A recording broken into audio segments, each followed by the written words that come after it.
Good evening, everyone. I just need to check that we are live.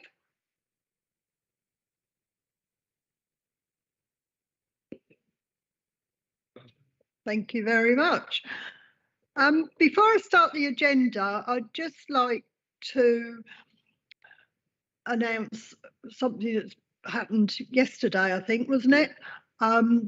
Just to let you know that we've been shortlisted for a PPMA award, which is Public Service People Managers Association, for Service Superstars Team Award, which is the HR department. So they're going to all toddle, or a couple of them are going to toddle off to Birmingham to the finals. Is that later in the year? International conference. It's in April. Which was really good to hear. So, right, item one. Item one, apologies for absence and substitutions. The committee is all present, Jim. Thank you. Item 2, minutes of the last meeting. To confirm and sign as a correct record, the minutes of the last meeting of the committee held on the 11th of October 2022. Thank you. Second, you all agree? Thank you very much. I'll sign them in a minute. Item 3, declarations of interest. Councillors are invited to declare any disclosable pecuniary interest or personal interest and the nature of it in relation to any item on the agenda. Councillor Griffith. Thank you, Madam Chairman. I'm a member of the GMB Union Shop Steward, but not for Tendring District Council. Thank you. Any other? No. Item 4, questions on notice pursuant to Council Procedure Rule 38. None received, Madam Chair. Item 5, report of the Assistant Director, Finance and IT, A1, formal confirmation of council tax amounts for 2023-24, following the notification of the precepts from the major precepting authorities. And Richard, you're leading on this one.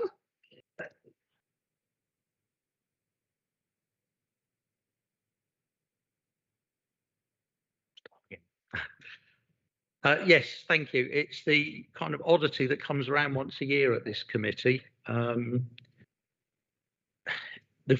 background to this is that Tendring District Council has gone through its budget process. The budget was confirmed at Council on the 14th of February. Likewise, Essex County Council, Essex Fire and Essex Police have agreed their budgets during February as well. And they've now issued us precepts for council tax to collect during the next year. It remains now that the council tax amounts have to be confirmed before we can actually proceed to actually collect council tax for next year. But there isn't any choice about the amounts we collect. Those choices have all been made. We've made our choice on the 14th of February, and likewise County Police and Fire made their choices. So the appendices, Appendix A is the precepts on the collection fund, which is the same as Appendix G that went to full council on the 14th of February, but now has the addition of the County Police and Fire precepts on it to give the full total council tax for the year of £1,998.60. Appendix B is the same, exactly the same as Appendix H that went to council on the 14th of February, because that is just the amounts for Tendring District Council and the parishes. And then there's a new Appendix C, which is the equivalent of Appendix B, but with the County Police and Fire amounts now added. So they're the proposed council tax amounts for next year. Thank you. Is there any questions? No. Can I have a proposer then, please? Seconder, Chris? And do you all agree? Thank you very much. And I think you're going to leave us now, are you? Thank you.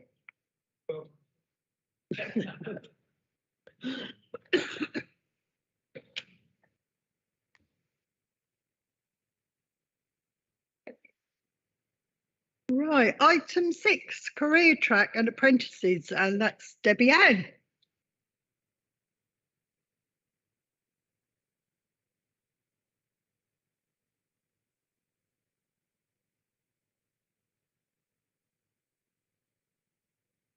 Thank you.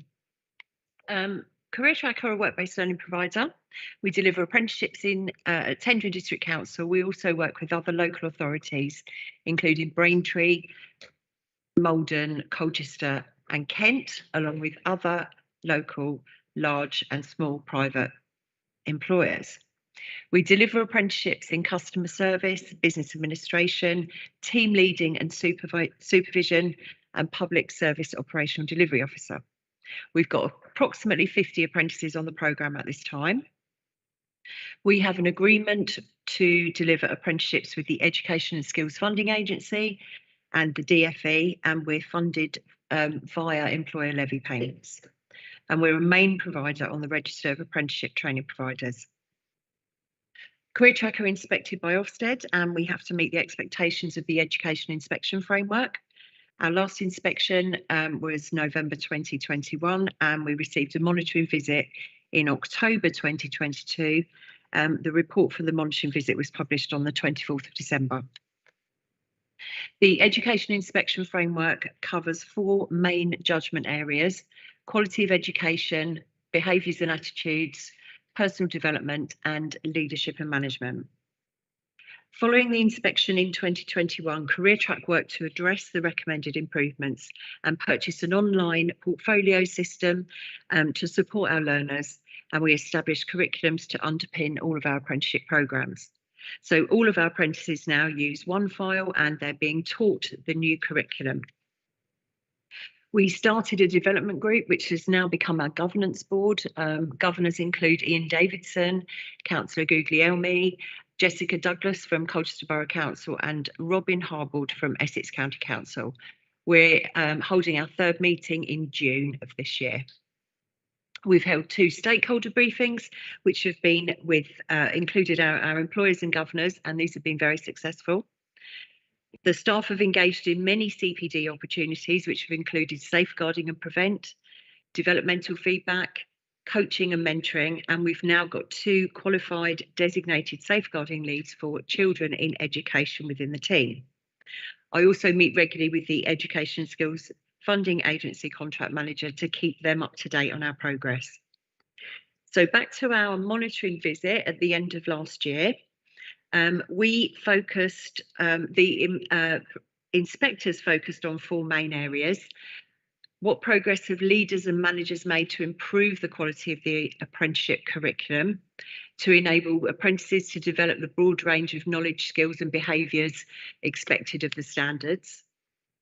What progress have leaders and managers made to ensure that apprentices benefit from effective, ongoing and timely careers advice and guidance? How effectively do leaders and governors monitor the quality of education and training that apprentices receive? And how much progress have leaders and governors made to ensure that they have an effective oversight of safeguarding arrangements, including the prevent duty? So the inspectors were certainly impressed with the progress that has been made. However, they found that it was too early to identify and to see the full benefit, the full impact on our apprentices. It was acknowledged that we were going in the right direction, and that is exactly the purpose of the monitoring visit, is to see where we're at, to see how we're getting on, and to enable us to access the support if we need it, and of course make sure that we're ready for the next inspection.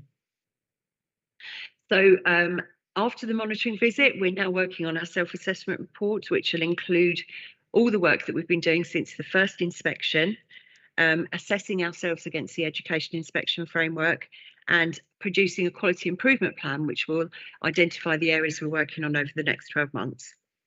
Our governance team meet on a termly basis, so we meet 3 times a year, and then in between those 3 times we also have training sessions, so we get together at least 6 times over the 12 months. So Ian focuses on learners, Carlo on employers, And this covers the overall effectiveness of the provider and leadership and management from the Education Inspection Framework.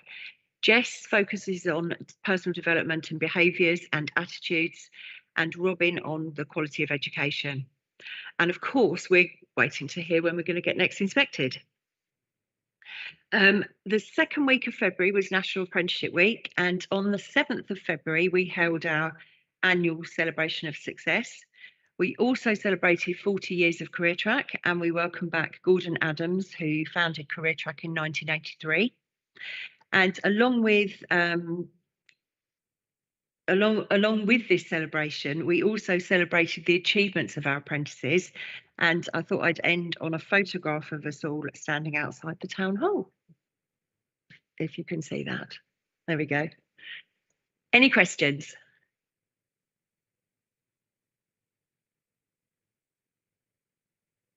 No questions. Okay. Thank you. Thank you.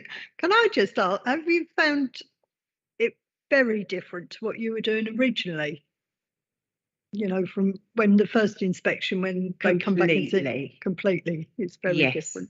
Totally different. There's been so many changes in the last 18 months, but I've been working for Career Track for 25 years. So there's been lots of changes, but I mean, I know Carol's been with me throughout that the changes have been significant in the last 18 months, and we really can start to see the difference in the apprentices, which is amazing. Really rewarding for us all as a team as well. Thank you. Thank you. We look forward to the next, well, no, we don't look forward to the next inspection, but it'll be interesting. Thank you. Sorry, just to say that we were very happy with the results of the monitoring visit, actually, and the fact that they said that, you know, we'd made good progress, but it wasn't sufficient to be able to assess fully the full impact of the programme was exactly where we would expect it to be.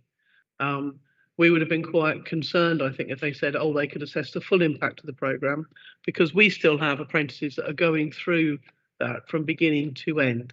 So we're seeing how the apprentices' experience is changing, aren't we, as they're going through their apprenticeship as well. And certainly we're seeing they're becoming much more confident and certainly much more sort of readily prepared for when they're getting their final endpoint assessments. So we feel as if sort of like they are getting a much richer experience now that we've moved to this new system. So it's definitely been beneficial. So we're not necessarily looking forward to when the next Ofsted inspection comes, but we certainly hope that we'll be very ready for it. Thank you very much. Item 7, report of the Assistant Director Partnerships A2, Pay Policy Statement 2023-2024. And it's on pages 15 to 30 with the recommendations on 16, page 16. But I think we're going to slightly reword one, so I'm going to pass it over to Katie. Thank you, Madam Chair. The purpose of the report is to present the Council's pay policy statement for 23-24.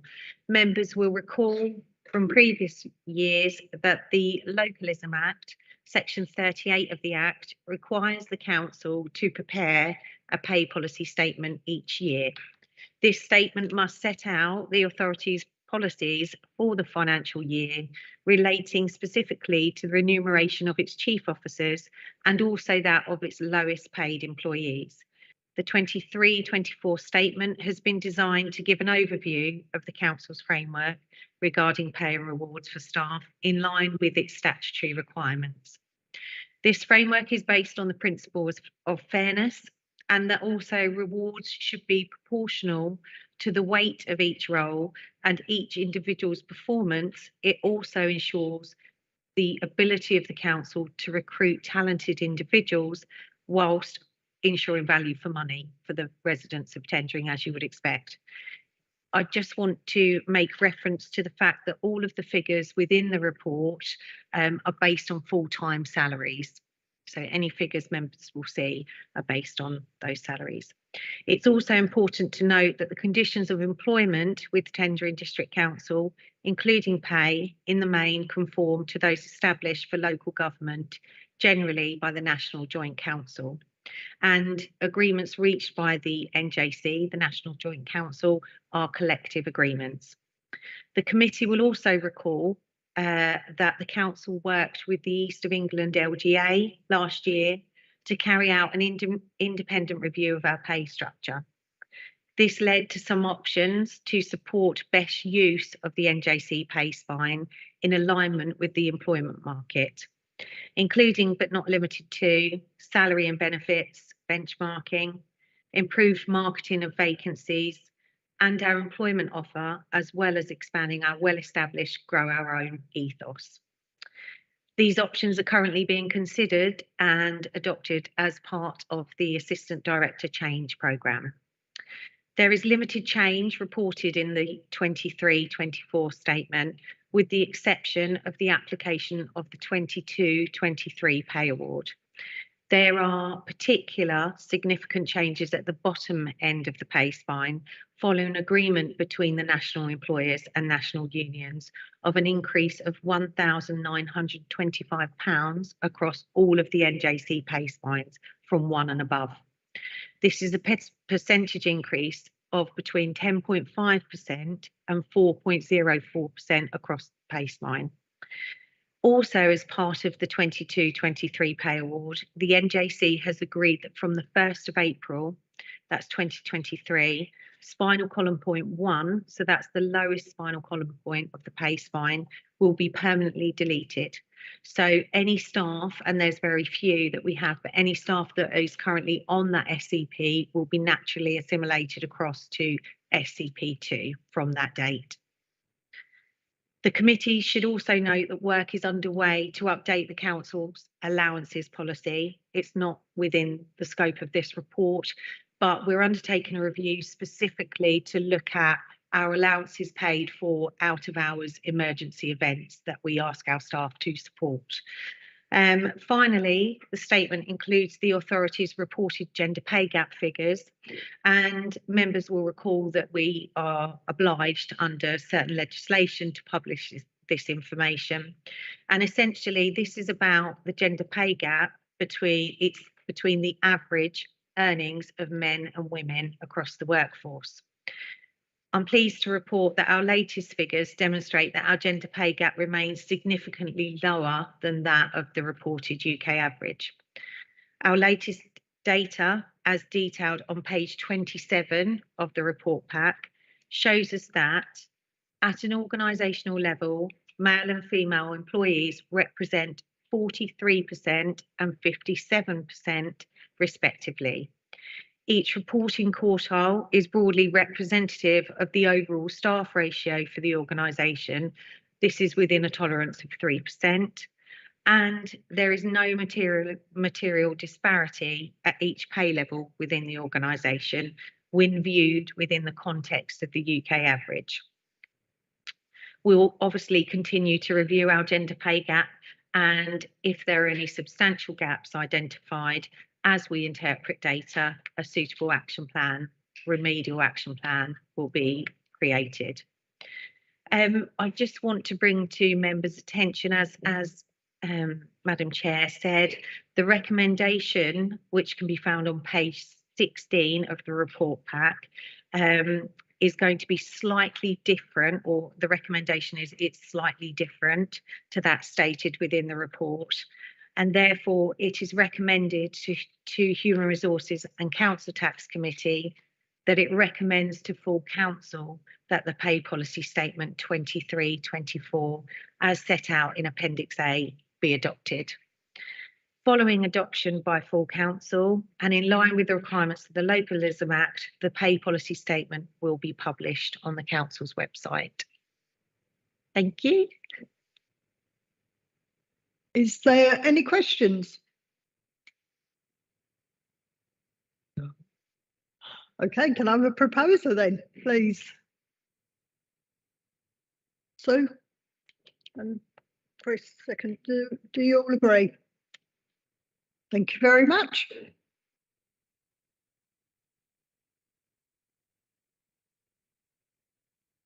item 8, report of the Assistant Director Partnership A3 volunteer policies. That's page 31 to 64. Is your recommendation on page 32? And that's going to be Jo. Thank you very much, Madam Chair.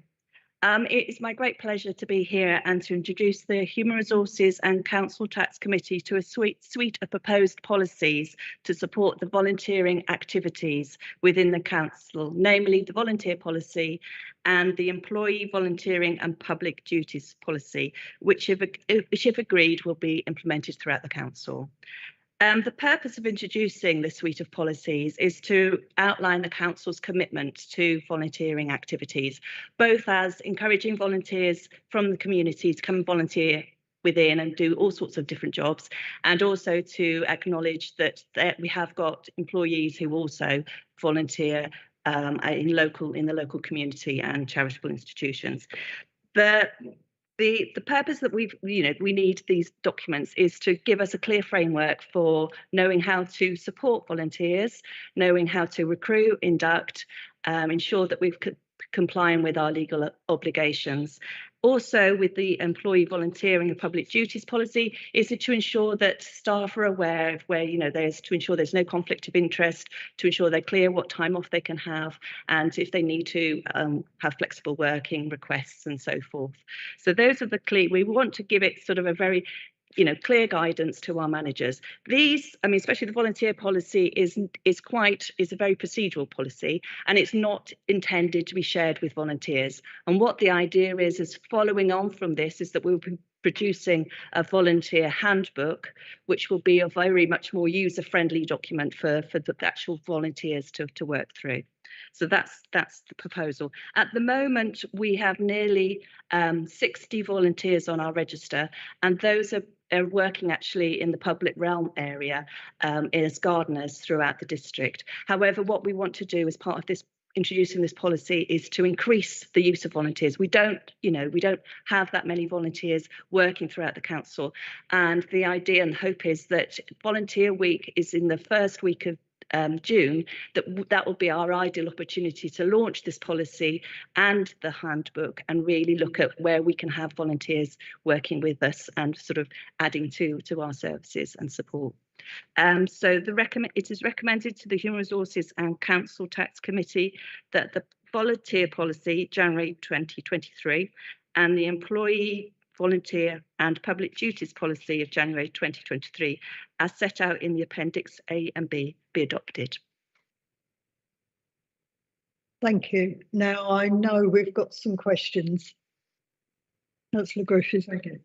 The first question actually relates to page 47 in regard to volunteers who are under 18 years of age. Now, I note from that we do have an article there regarding the safeguarding policy.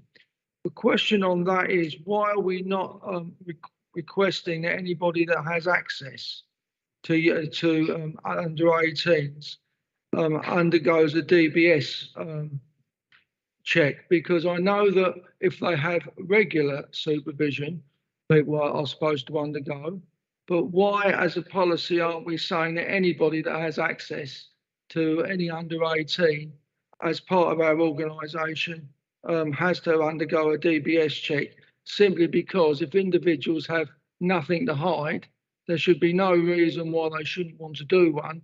And if you're dealing with, so we say under 18, some of them could be vulnerable, it would pay us as an organisation for good practice to do that. That was the first question. The second one relates to the volunteer induction checklist on page 56. Now I know there's a whole range of things on that. One of the things that I think it would be good to add somewhere within that checklist is a checklist on insurance, because obviously the roles that people are undertaking are wide and varied, and it would be good as part of that if, for example, you're using your own transportation, that it's checked that your insurance covers you. If people are within a place of work that they're aware that personal liabilities covers them.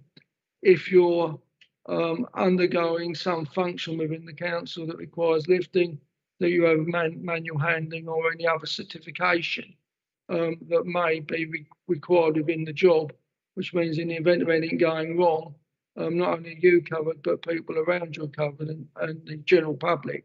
So I think that under Appendix F, that would be good to put in. And finally, when we get through to the last employee, volunteer and public duties policy, we've got special constables. Would it be possible to add the fire service people in there and any retained firemen?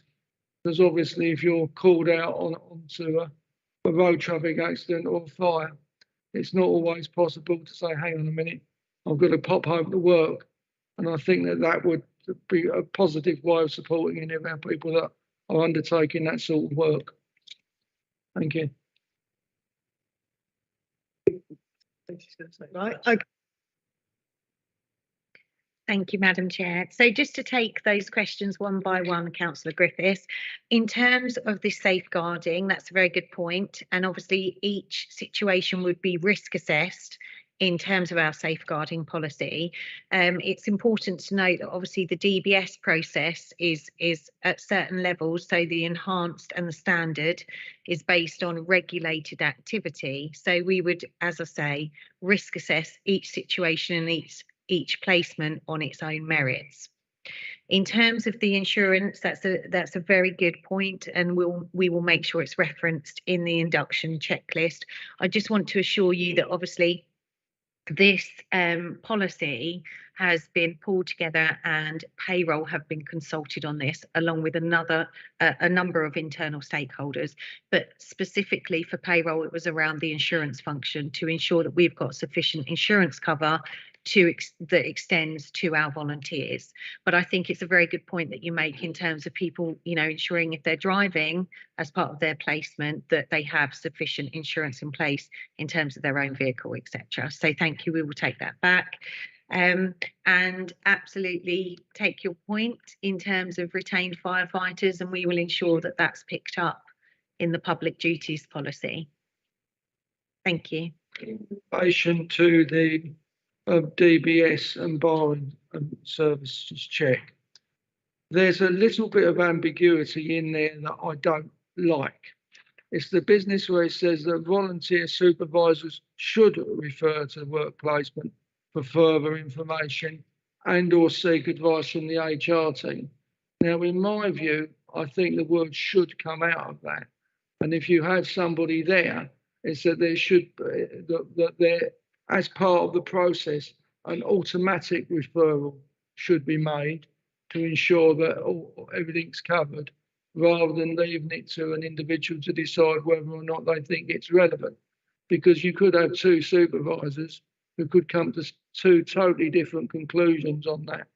And in my view, it would be far better to have a standardised policy that says that that in the event of people coming on site, that an automatic referral is made and people are just checking that everything's in place, rather than leaving it open to interpretation of the relevant volunteer supervisor. We'll take that comment on board. Thank you. Councillor Baker. With regard to the last paragraph in number 3 of the policy on page 40, and I'll read it out. The volunteering policy does not apply to elected councillors. There may be occasions when officers are undertaking pieces of work in a specific ward, e.g. community safety action days, tree planting or litter picking, and an officer and ward councillor agree for the ward councillor to be involved. However, any involvement should not be used for political promotion. Well, that's the business we're in. We're all politicians. I don't like that wording, Chairman, at all. I can understand that we as councillors are not allowed to volunteer. That's what it seems to me to be from this. And I'm glad we've now got something in writing that says that. Action days, I've been on those a number of times, not over here, but when I was the ward member for Lawford. And I just need you to expand on the involvement should not be used for political promotion. What do you exactly mean by that? Because I'm not happy with the wording at the moment as it is. Thank you.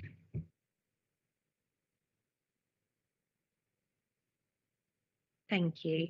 Councillor Baker, if I may, I'm just going to ask Ian to come in here because obviously any involvement of members, elected members, and any process, Ian will be able to best advise on that. So are you happy for me to hand over to him for a moment in terms of the amendment of that wording or proposed amendment of that wording? Thank you.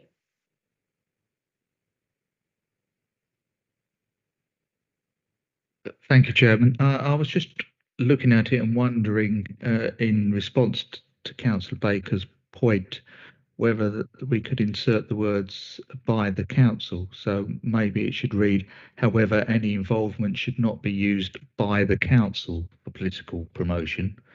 That would, of course, leave the individual ward councillor to use it for their own political promotion as he or she sees fit. I wonder if that would allay your... I think it does, because obviously everything we do is political in a way, isn't it? We're promoting what we do in the community. So yes, I'd be quite happy if that was in there, Chairman, if those the words that Mr. Ford has suggested.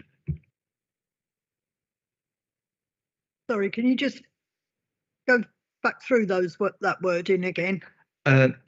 Yes, so the last sentence of section 3 would read, however, any involvement should not be used by the council for political promotion.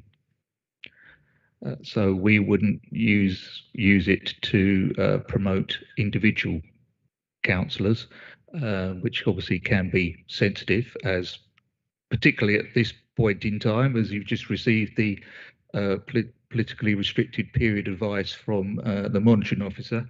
But of course, that would entirely leave the individual councillor who has participated in it to use that for their, it's a uncomfortable phrase, self-promotion.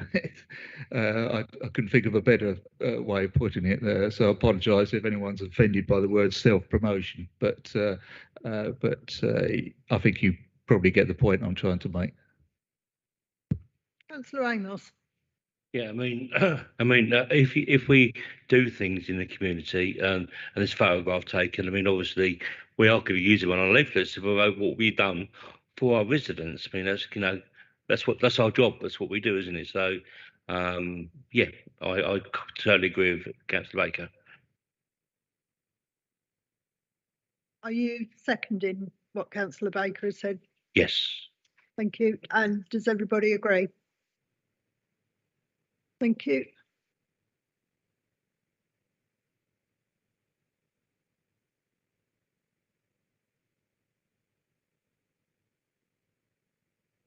Thank you. In regard to page 46, which is revolving around problem solving and complaints, and this is with a background of potentially there being volunteers who are under 18 years of age. Under the problem solving part of the policy, there doesn't seem to be any room within that for the individual to bring along a third party. Now, the reason why I think this could be quite important is if, say, potentially we have somebody under the age of 18 who's quite vulnerable, and there is an issue that arises, whether or not it's with a supervisor or something that's not gone to plan within the placement. I think there are times when it would be helpful to have somebody else there with them, whether it's a responsible adult or somebody part of the training organisation. I'm not sure whether or not with that you could use a union representative if you've got one, but I do think that somewhere within the policy, there should be an awareness that if an individual has an issue, they can take a third party with them. Because if you're going, for example, down a formal grievance or an informal grievance procedure, it might be within that individual's interest to have somebody there that understands the policy and understands whether or not they're being treated fairly or not. And within 6.4, there doesn't seem to be that mechanism there that allows that.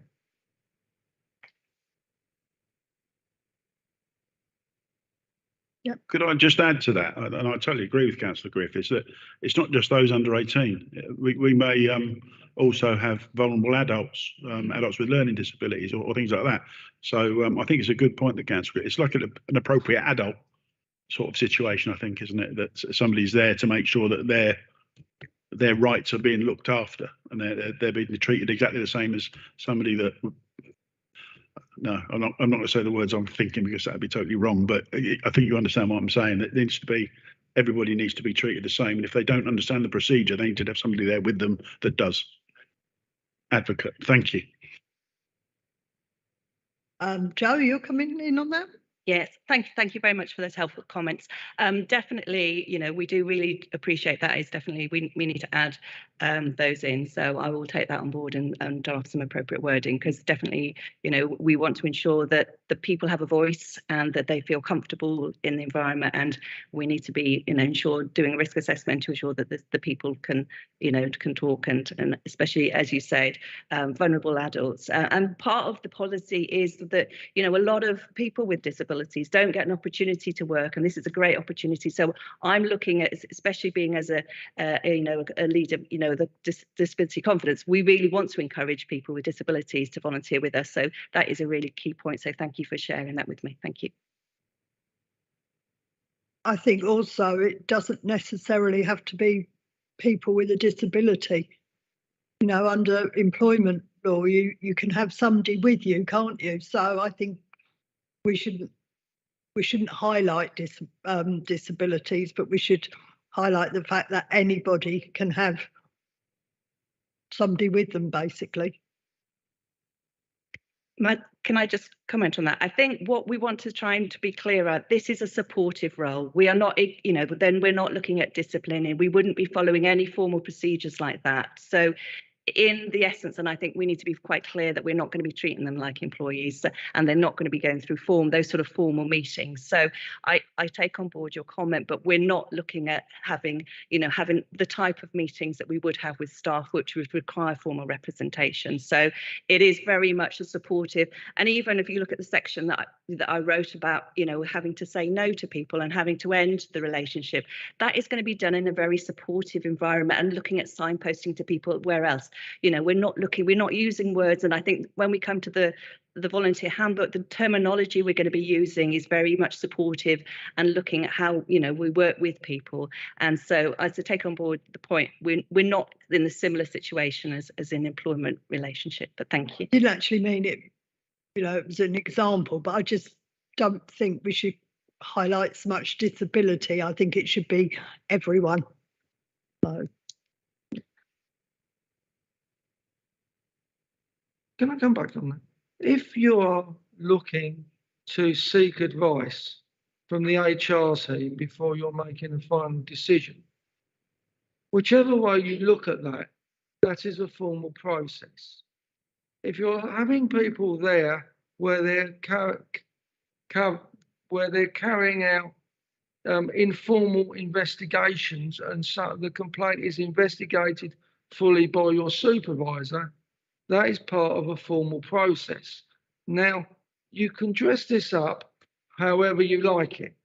The reality is that when HR is making a decision, whether or not that individual is a volunteer or not, you have engaged in a formal process.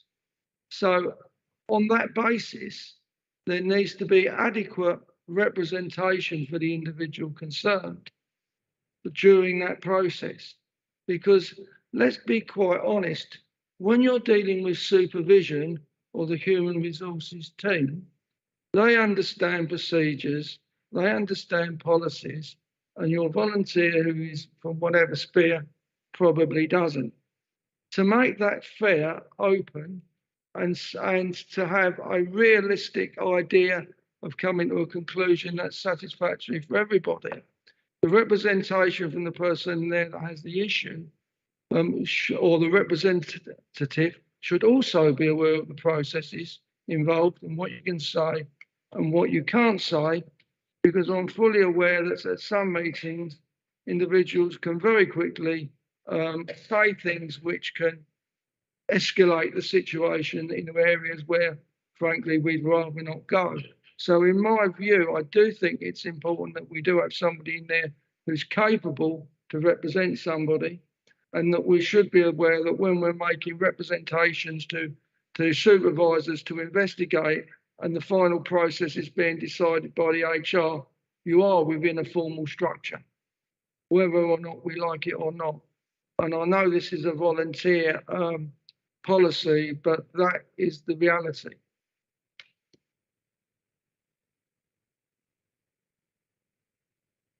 I was just going to say thank you very much for your comments, Councillor Griffiths. I think what we will do is we will take that section away, and we will make sure that we take account of all of the comments that have been made. And that includes ensuring that obviously if somebody is under 18, absolutely, they always would have somebody, by default, they would have somebody expected to be with them. And for anybody who is deemed as being particularly vulnerable, by default, we would expect them to have somebody with them. And that for anybody else, yes, they have the right to have somebody with them should they choose to do so. So that allows for that slight differentiation there, but it does make sure that we take account of those. We accept the points that you're making, and we'll take that away and we will make those alterations.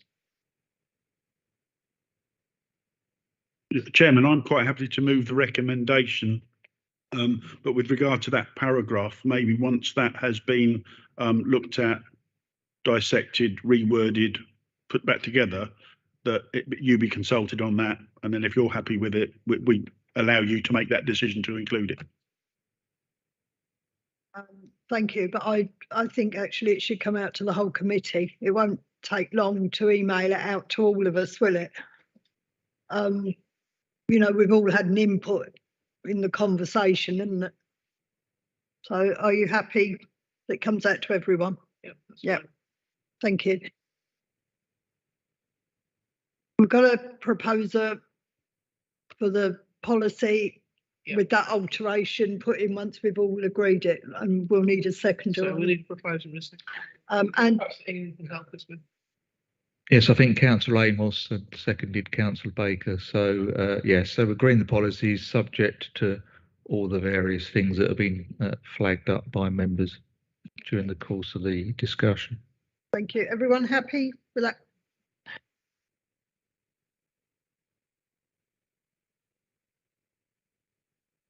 Item 9, exclusion of press and public. Can I move that we accept those en bloc?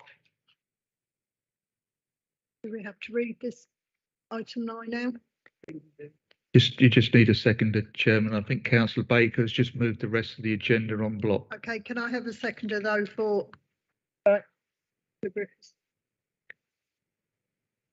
And we've got a proposal and I need a seconder for that. Yes, Councillor Honeywood seconded. Does everyone agree? Thank you very much.